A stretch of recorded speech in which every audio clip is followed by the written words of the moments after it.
అంతే. స్తోత్రం కలుగునుగాక. Praise the Lord. హల్లెలూయా. నేనంటాను, ఆత్మ ఎవరిలోకైతే వస్తాడో వాక్యాన్ని ఇంకా దగ్గర చేసేస్తాడు.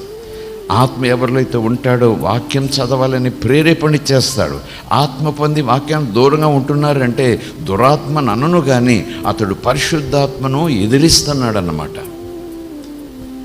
పరిశుద్ధాత్మ పొందినవాడు ఎప్పటికప్పుడు సమయం దొరికితే చాలు మోకాళ్ళు వేసేయడానికి ఇష్టపడతాడు.